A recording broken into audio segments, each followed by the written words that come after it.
Hello, I'm Zaphod Beeblebrox, aka the British Tech Guru. Well, I have some interesting things to talk about today. And I've just been playing with the ESP32, and that has been really jolly good fun and really easy to use.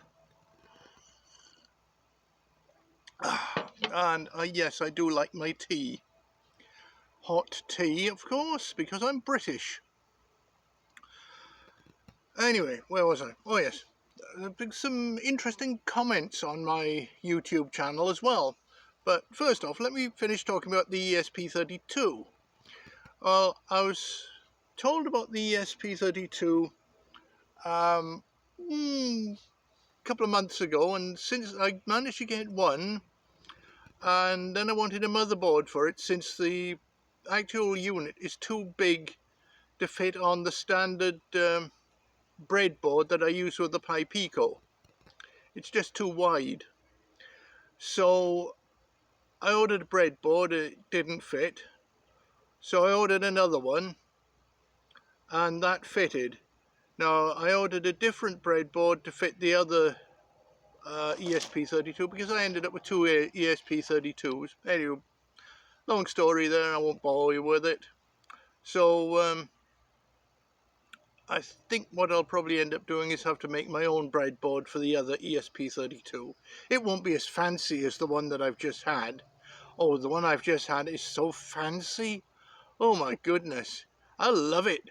It's got it's got a jack socket for a 9-volt battery. Brilliant, I love it. So I'm not only programming Arduinos and Raspberry Pi, but apparently now ESP32. God help me, because there's a lot of different SBCs out there. The good thing about the ESP32 is it can be programmed in Python or C++. Right now I've got it set for Python because, to be quite frank, I prefer being able to keep the source code and the object code in one place. And with the C++ on the Arduino, you've got to keep the object code on the Arduino and the source code on your laptop. And of course, if you change between laptops, well, you don't keep your source code with you all the time. That can be a pain in the neck. So yeah, I like C++ because I learned C++ when I was in college. So I've got a lot more experience of C++ and of course Delphi. Oh, I love Delphi. So the C++, it's a little bit faster in operation than Python because it's not interpreted. Anything with an interpreter like Python will be slower. So anyway, I'm going with Python for the moment, and I'm going to try it with that godforsaken AVR digital frequency counter, see what I can get out of it with Python. I'm that AVR counter was, I think it's probably a total piece of garbage. And I really should have put the money, instead of buying that, I should have bought a bloody oscilloscope instead. But, and there's probably a whole load of people going, told you so, as they do.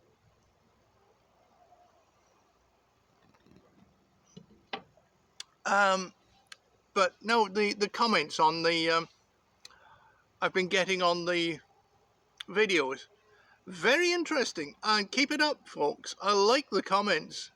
I find them quite constructive, and there have been a couple of silly ones and a couple that I haven't really got any response for, that I haven't responded to, and I don't think I've had too many that were bad.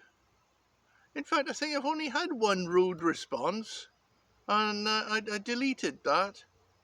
But and I had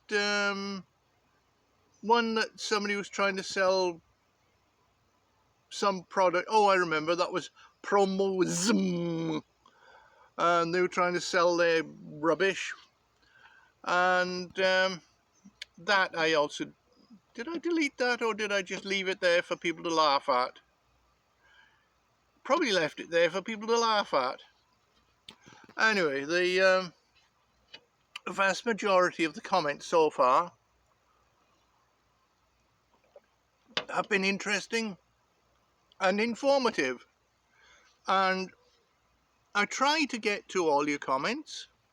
If I don't get to your comment, it's either because I don't have a response, because I haven't seen it, or I don't think any more could be added. But trust me, I read as many of the comments as I can see. And one thing puzzles me is why people dislike my videos. There have been some people disliking them, and fair enough. And if people don't like them, I have no problem with that. What I would like is if you do dislike a video, just put a note on the comments, a nice polite note saying, well, you could do this better, or how about doing this, or why did you do it this way? Because I have no problem with answering comments. And I welcome the comments, to be honest. And right now I'm on my holidays. And, you know, I've got all the time in the world. So why am I not making more videos then? Well, it seems to be that YouTube only likes one video release every 12 hours. I can release multiple videos, but I don't think they get seen unless I release them about every 12 hours. Which means that if I'm doing a lot of shorts in a day, for example, today I did 3 short videos, they're largely not going to get seen unless I space them out. Which is a shame. I know it makes it sound like I'm trying to farm views and farm subscribers. And well, yes, the temptation is incredibly strong to farm views and subscribers. But on the other hand, and the subscribers will come naturally, and I'm not going to hunt for subscribers. I'm not going to be like all the other channels saying, like and subscribe, like and subscribe. No, I'm not like that. If you want to follow what I'm doing, then a subscription would probably help, but that's more for you. At the moment, I guarantee I'm not making any money from YouTube, and they sent a very interesting little thing in the stats today. Apparently, if I get 500 subscribers, then they're willing to review the channel for payments. Okay. And then at the same time they say I need 1,000 subscribers. So that's a little bit puzzling. And then another time, and then they also say, and I need 3,000 hours of views in a year. And then they say I need 4,000 hours of views in a year. So which is it? Is it 500 subscribers and 3,000 views, or 500 subscribers and 3,000 views, or 1,000 subscribers and 4,000 views? It is not clear. Of course, by the time I do get 1,000 subscribers, 500 or 1,000 subscribers, YouTube will probably have stopped profit sharing. That would be my typical luck.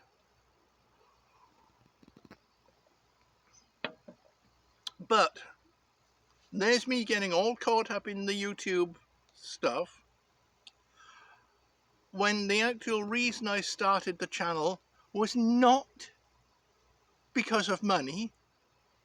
I started the channel, and I have to keep reminding myself of this, I started the channel more as a visual resume of the kinds of things that I can do that never make it onto a resume. And my resume is, well, nobody will ever look at anything past 10 years ago. So my resume is looking pretty boring, to be honest. It needs spicing up. The dancing girls need to come in. but that's unlikely to happen. And it's about as likely to happen as that the dancing girls make it to my resume as those suicidal Far Easterners get their, 49 virgins? Well, I hate to say this, but if they get to their equivalent of heaven, and all of them get their 49 virgins, then there's going to be a lot. They're going to be outnumbered 49 to 1 or 50 to 1. So yeah, it's not going to be too long before those 49 virgins turn on them and say, right, you need to do something for your living. Anyway, that's me being me, and my channel is largely about me being me. And I tried being other people, and it didn't work. No, I'm sorry, it really didn't work. I can only be me. That's the only person I'm any good at being. And I'll see you again in the next video. And this has been Zaphod Beeblebrox, the British Tech Guru. Oh, gosh.